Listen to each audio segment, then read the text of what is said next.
Most atoms are driven by a single requirement. They need a full outer shell of electrons to reach a stable state. In an ionic bond, that math is easy. One atom has an extra electron it doesn't want, and another atom is one short. They trade, and both sides win. But we run into a deadlock when two atoms both need to gain electrons. If neither side is willing to give one up, the donation model breaks down. Take two chlorine atoms.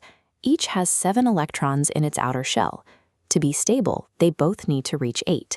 If the left atom tried to donate an electron, its count would drop to 6. It would end up further from its goal. Since neither can afford to lose anything, they reach stability through a different kind of balance.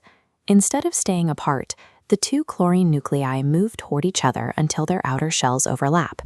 Each atom contributes 1 electron to that middle ground, sitting in a shared space between the nuclei. When the left atom counts its electrons, it includes that middle pair to reach 8. The right atom uses the same pair to reach its own 8. This is a covalent bond. Because both nuclei are pulling on that same central pair at the same time, the atoms are effectively clamped together. This shared ownership allows both atoms to complete their shells without either one having to give up its own resources. There's a major side effect to this arrangement. Because the electrons stayed in the middle, rather than moving to a new owner, neither atom ends up with a positive or negative charge.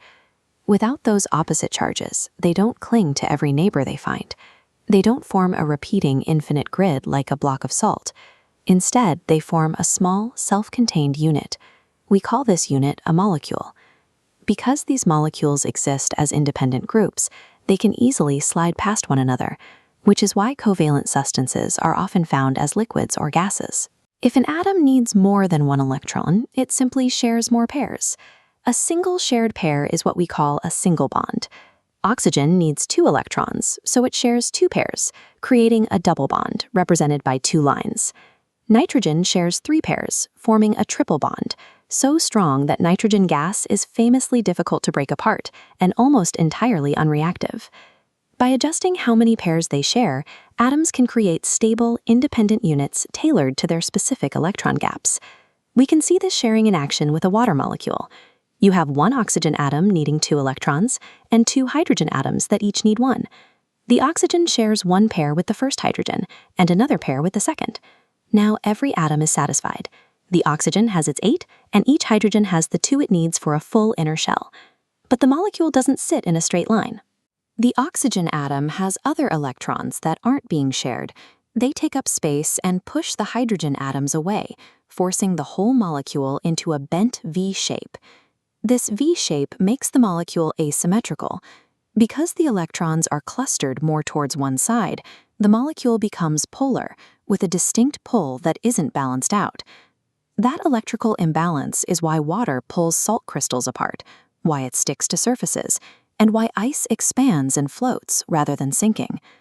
We've seen what happens when atoms trade electrons and when they share them.